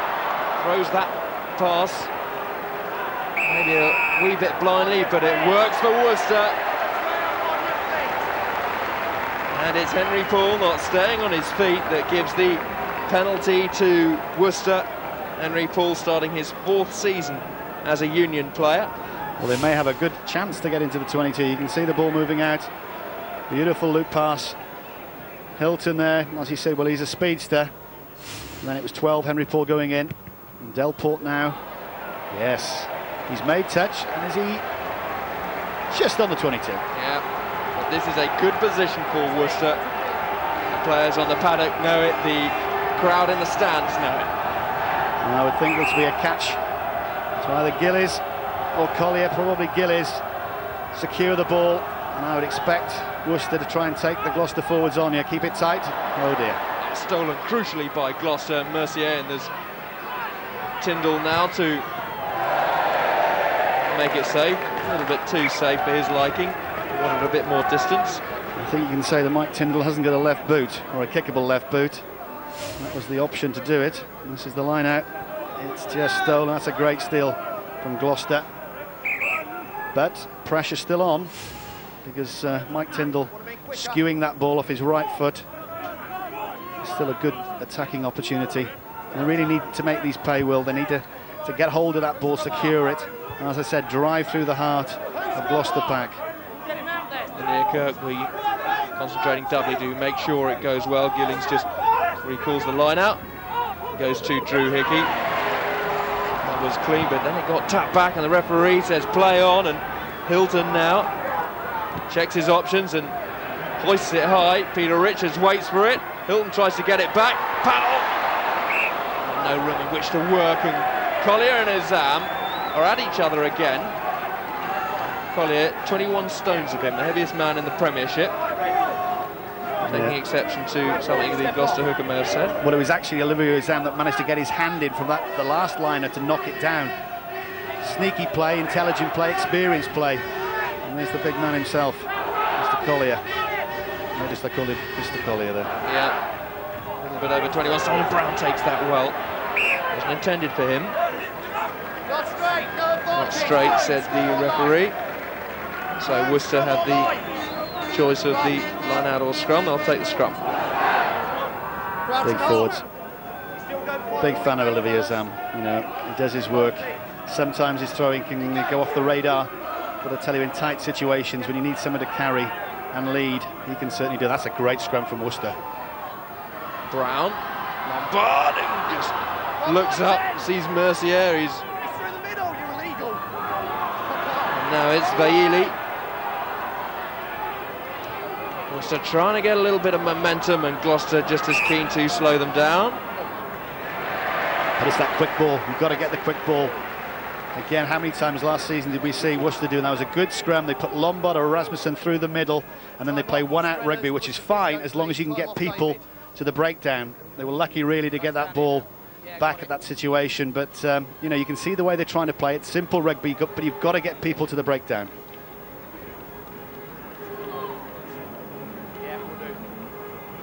Not quite sure what that said from Andy Hazel. Andy Hazel's back. His personal tattoo.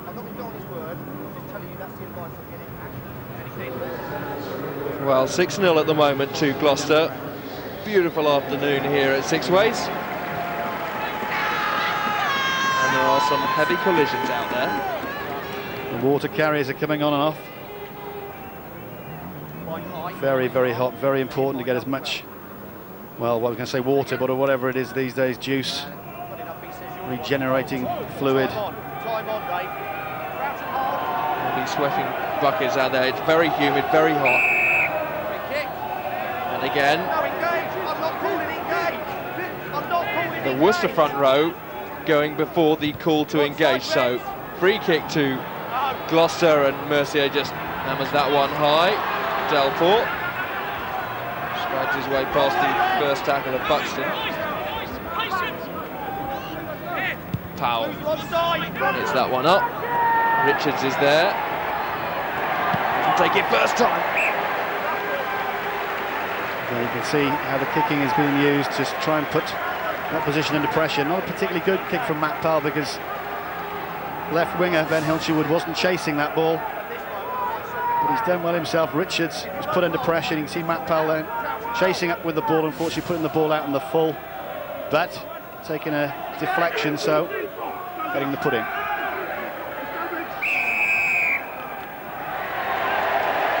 Few penalties and free kicks flying around at the scrum at the moment.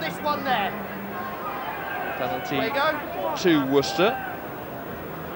From Patrick Galazzo, his second stint at Gloucester, going straight through the tunnel. Slipping, well, his feet obviously slipped, going straight across the tunnel. And that's a penalty situation now for Worcester. Be a nice time to score, well, a few points anyway. See what they do from this line out. I'd like them just to catch and drive. That's when they're really at their strength.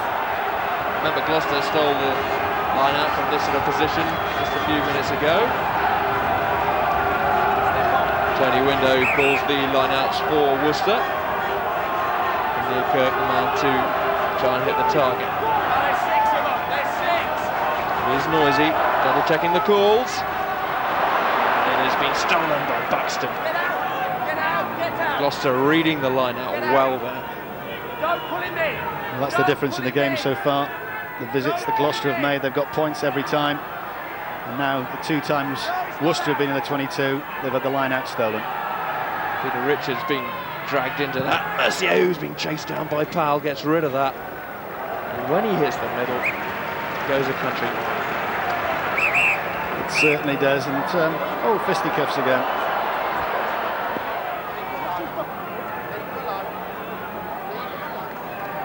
Tony Window, 36, but there's still some real fire burning in his heart. Played every Premiership game for Worcester. Well, some said when he came up here he was coming to the end of his career, which he is, but he had a tremendous season last year and he's still there at the coalface now. And you've got to have the experience. This is the throw. Back to nicking it again, and the line out throw, you can see 1-7, lost 2, and it's the crucial 2, Will, in the 22. Get into the, getting in a position to score the 3 points. Where this is going to be a tight game. Good steal from Buxton.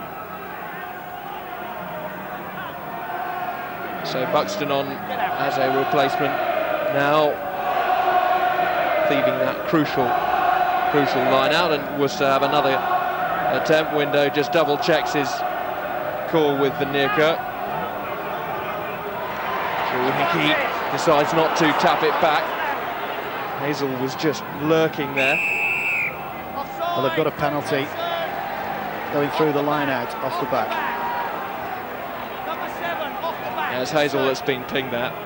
Yeah, like any good open side, just trying to get that extra, well, Inge got an extra yard then. As the ball was in there, you can't break the line out. He literally went round and tried to distribute, put himself in the way of the distribution from the forwards to the back. So clear penalty. He won't believe it, but absolutely clear. Phil Vickery just wanting a little bit of clarification.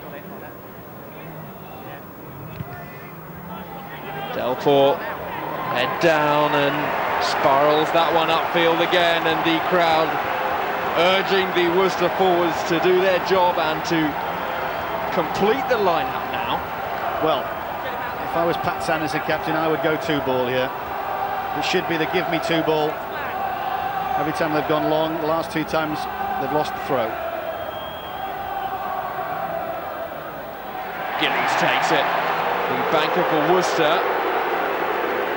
Now the cries of heave, heave from the Worcester crowd. I think Gloucester have stolen this actually. And they've got bodies in the way, they're stopping the ball coming out. That is tremendous defence if that's true. They got hands all over that. Scrum Gloucester. Tremendous play, but if Gloucester were going forward and the ball wasn't down, that ball should have gone to Worcester. It's Gloucester who get the chance to clear their lines now.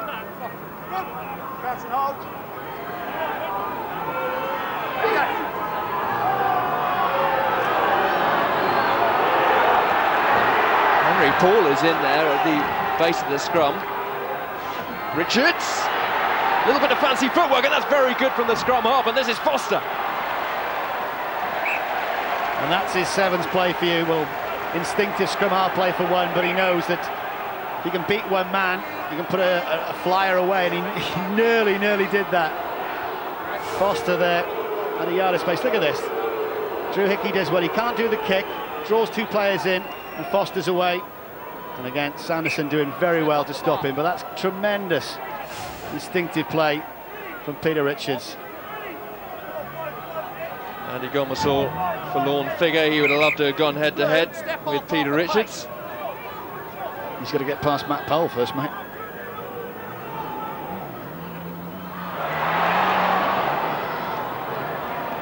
Mercier. Hilton goes back to try and get a hold of it. He doesn't. Make the first attempt. And this is Delport. He's playing for position. Goodrich with the trap, but it's fallen for Rasmussen.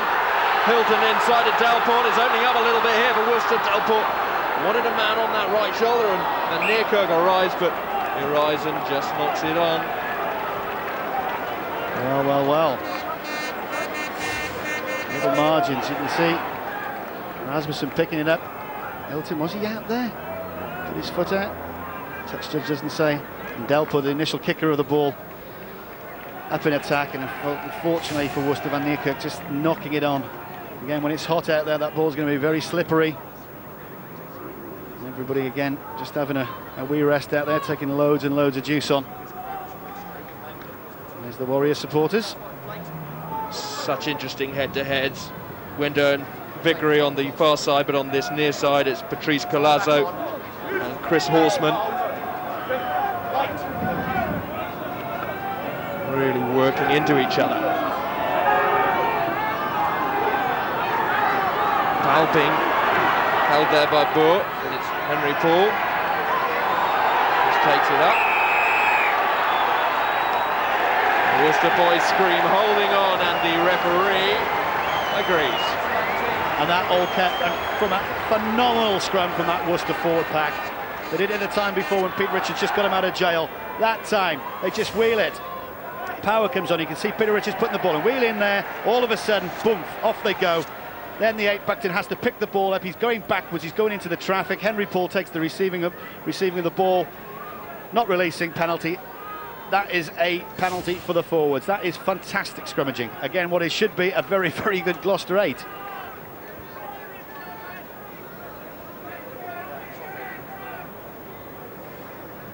The end result, Brown gets the chance to clip over 3 points. Had a dead leg this week, but he's okay now.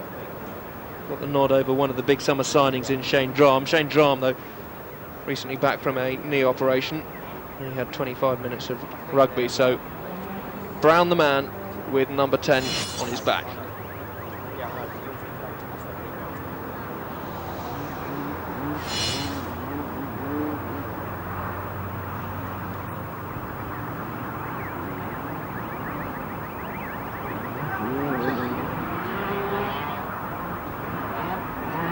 Important kick for Worcester.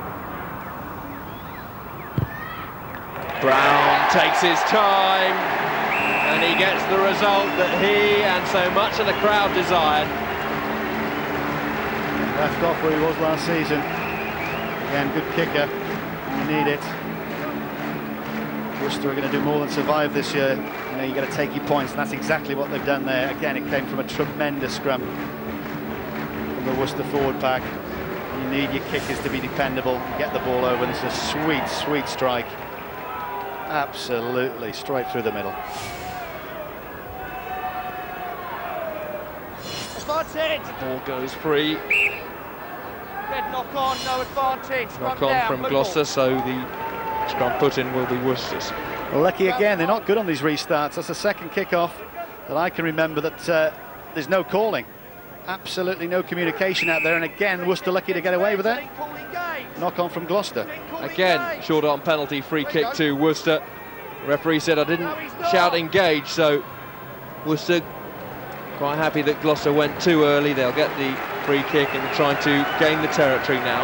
Well, I'm having lots of problems out there with this engage, but obviously Ashley Rowden has told the guys, the front rows, exactly what they can't make contact until he said engage. But there's been a couple of penalties, I think, from both sides with that, so they've got to listen and learn. They're all in. Don't hold it too long. Hazel takes that one and picks his line. Richards appeals to the referee, but Rowden screams legal. Powell flips that one end over end. Foster goes back. Goodridge is inside him, but Foster taking responsibility himself. Powell backwards. Nigel Wood and Delport. Delport looking for Hilton. Hilton slips inside his first tackle, but Boer is all over him. Penalty going to Worcester. And that was Mike Tyndall again giving a penalty away.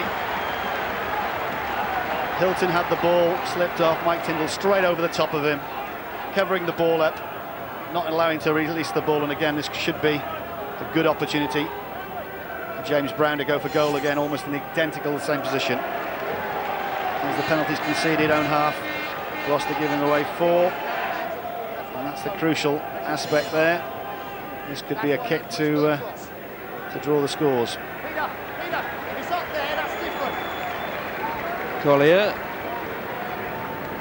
lugging 21 stones of himself back into the fray. He'll get a bit of a breather because James Brown a little bit further out, same sort of angle. He's just lining himself up.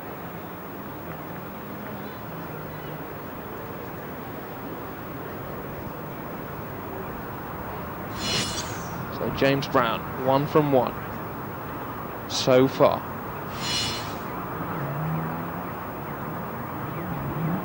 Very deliberate in his pre-kick routine.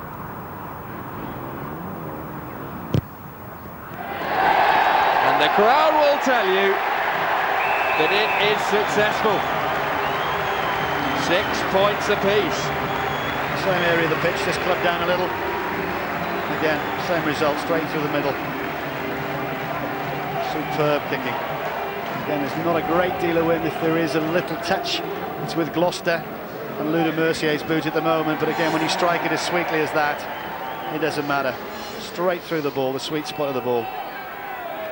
Palazzo's got his boot off and is being, I think, his right ankle strapped as the restart goes ahead. Worcester has secured the ball. Powell looks for Brown. Brown quickly skirts back into his 22 and now hits that one safe. Correct decision for Matt Powell there. Yeah, James Brown was out of his 22, asked him to go back in, and you can see Palazzo there. He's in a little bit of difficulty. But again, interesting kick-off again from Gloucester. As England used the kick-off, used Mike Tyndall to chase that ball. Again, that time, unfortunately, was unable to get it back, but something England have used in the past when Mike Tyndall's been fit. Very effective. Maybe something we'll see from Gloucester this year. Ball up, right up through the middle, and get the big centre chasing it. Phil Vickery down. Pete, just hold it there. Taking a breather. Palazzo just ties his shoelaces. Think Vickery will be all right? I think so, but again, you know, he's been out of the game for quite some time, and it doesn't matter how much pre-season you've done, how many mountains you've run up, how many weights you've pushed. This will get you fit. It's match fitness, and like he said, 4 or 5 games into it, you know, he just needs to stay out there, get the engine working, get the cardiovascular up, and you know, that's when you get your fitness. It's just by playing here 80 minutes every Saturday.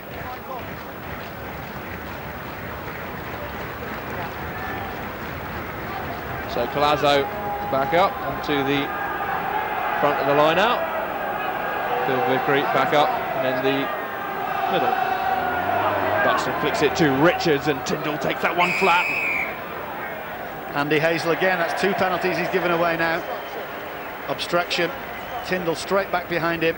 Ashley Rowan absolutely perfectly placed for that.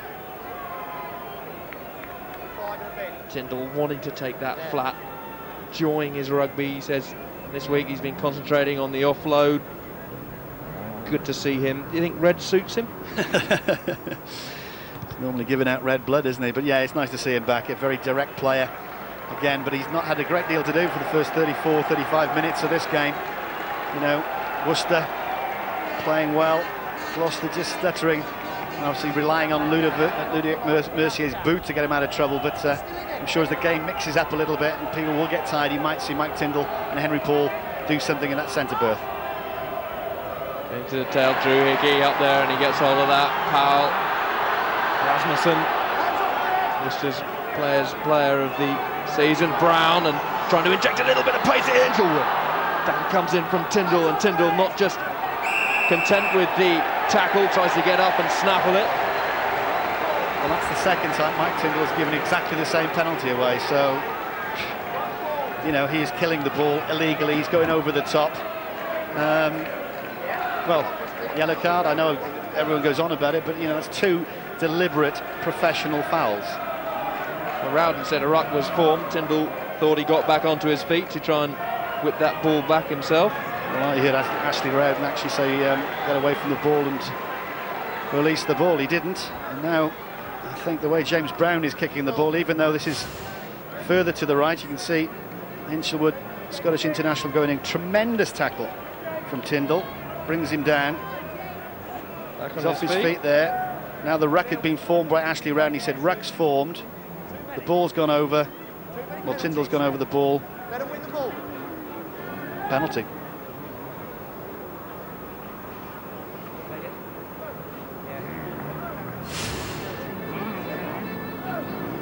So James Brown, the lightest player in the Premiership, just 11 stones,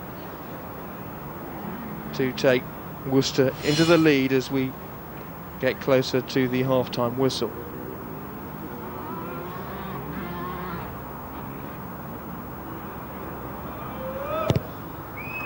These kicks are getting a little bit more testing, but it makes no difference for James Brown.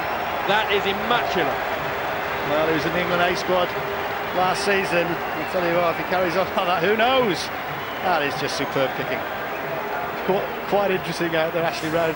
One of the Worcester forwards was saying to them, 2 penalties for Tindall and 3 for Hazel, and if they keep giving away penalties like that, this is the same result.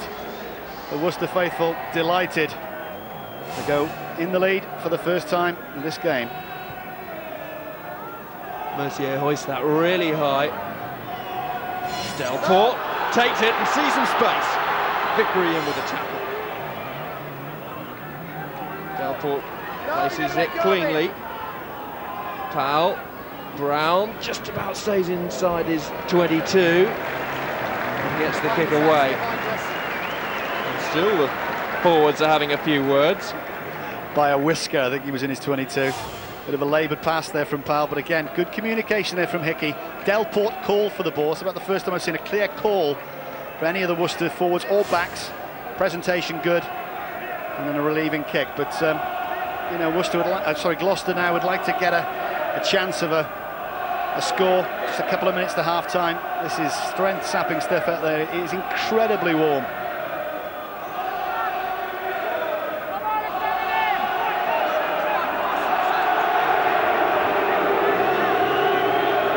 Crowd booing Azam, taking a little bit longer than they would like, but the Worcester crowd pleased with the end result. Powell playing for position. The ball sits up for Foster, who has time to thump that end over end. Craig Gillis did so well there again. Just getting enough sort of aspect on the ball this hand, just putting off the Gloucester jumpers, and tremendous performer again last season, outstanding. You've got to win your own throws, and obviously try and put as much pressure on the opposition, and that's what he's doing today. Gillies again just mops up. He was the top line-out taker and stealer in the Premiership last season. 6'7", but so intelligent as well. It's Gloucester that are working hard, and they have the penalty. Just over a minute to go. Is he looking at the post here? Half a minute. I've seen him kick further. Yeah, I thought he was going to. Hello. At first glance you think he must be joking, but he most certainly isn't. This is kickable for him. Did you see what Pat Sanderson's Worcester doing? 9-6 up. Sanderson making sure that Mercier doesn't get that extra foot or two. Mate, I've seen him kick them from here, and they've gone over the pavilion. This guy, if he hits them right, there is, well, anyway, enough of that. We'll just see if he can strike this one nicely. So Mercier to try and get the 3 points. He has got it. That is sensational. Even with that extra yard that Pat Sanderson gave, and that's the final whistle. Oh my word. There is the half-time whistle. And what a thump to take the break at Worcester 9, Gloucester 9, Dowie. Well, what can you say? Again, it's a ferocious battle at front. And if you're going to give away penalties, if Gloucester did their 3 penalties by Tyndall and Hazel, they got back into the game, Worcester, and equally, all of a sudden, well, they've given a penalty away in Gloucester's half. Ludovic Mercier has just absolutely thumped it. You know, this game is going to go down to the wire. A very exciting second half to come. First local derby was so close. This one tight as well. Worcester 9, Gloucester 9.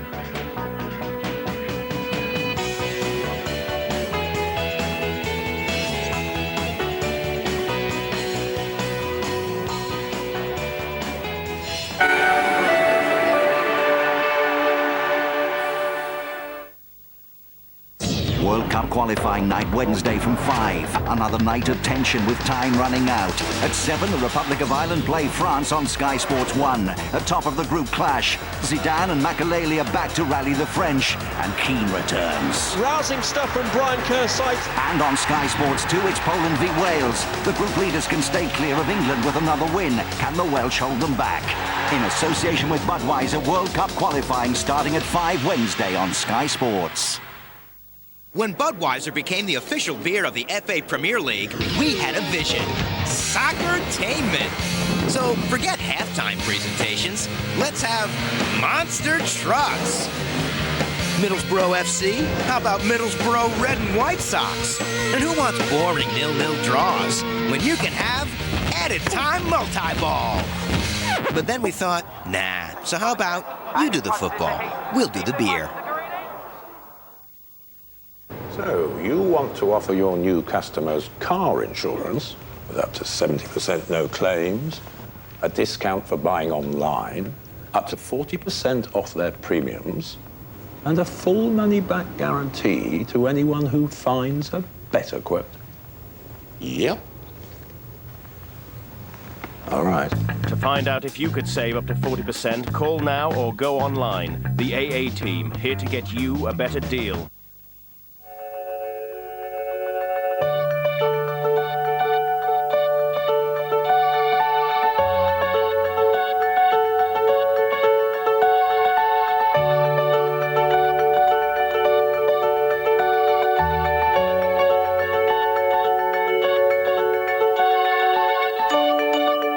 The Sharp Aquos LCD TV. Suddenly, there's more to see.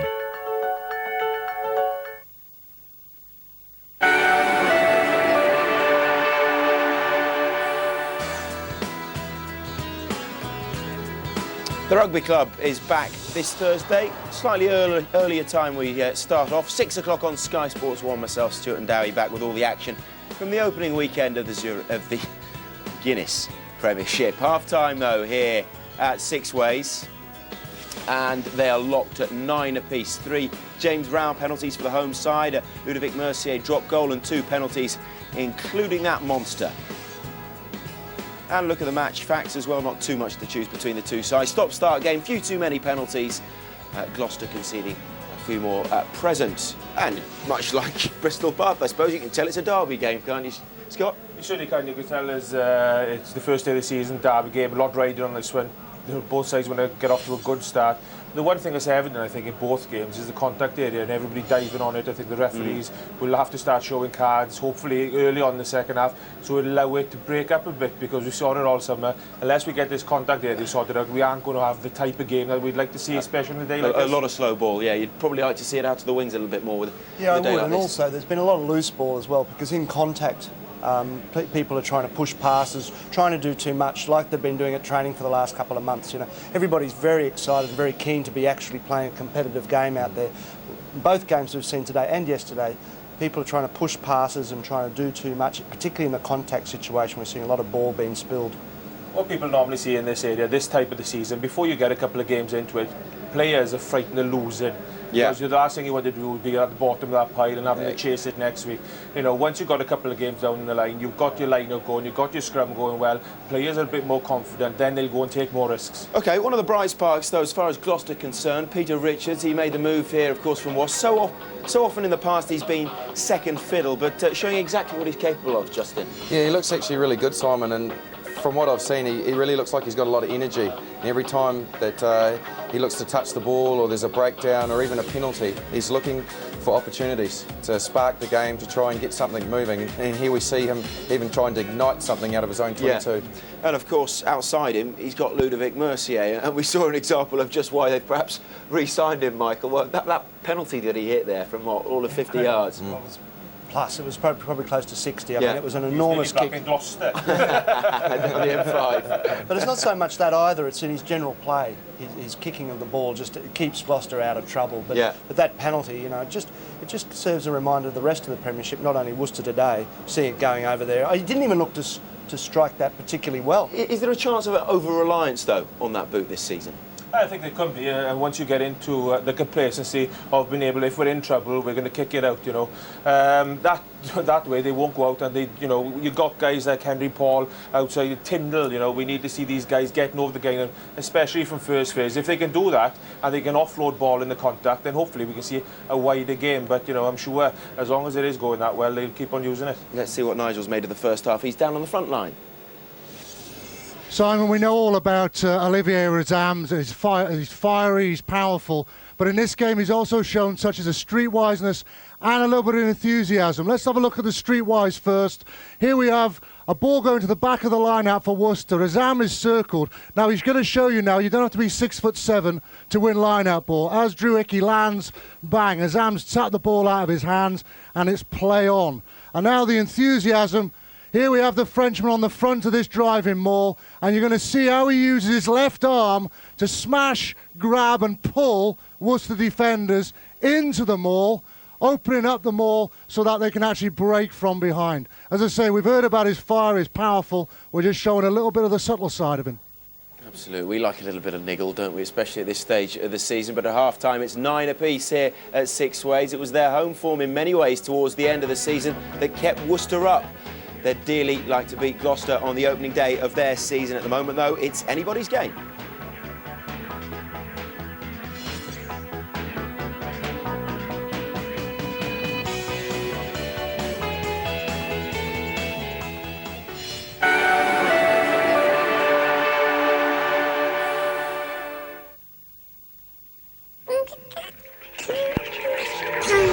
Pray he takes after his mother.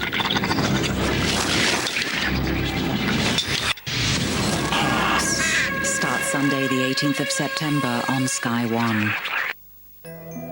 It took something extraordinary to emerge as Car of the Year 2005. A car with adaptive front lighting, solar reflect windscreens, and keyless entry. The very latest in Bluetooth voice control and the highest Euro NCAP safety rating in its class ever. The new Ford Focus, now available with a typical 5.5% APR. For details, visit your Ford dealer today.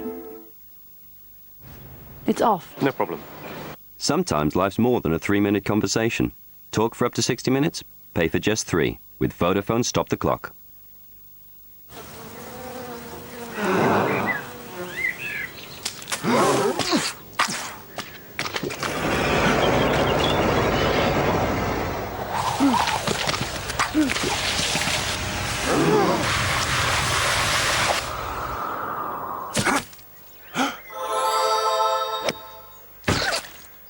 Never mind. Ribena tastes great because 95% of all Britain's blackcurrants make it.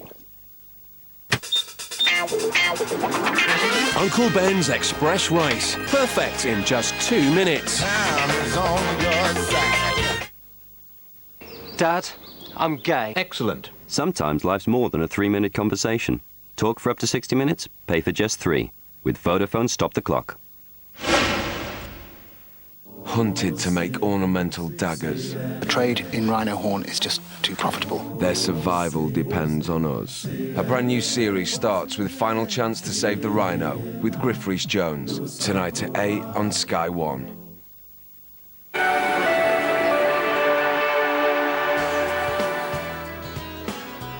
It's a huge game next weekend at the Causeway Stadium. Repeat of the Premiership final between the champions, London Wasps, and Leicester. There we go.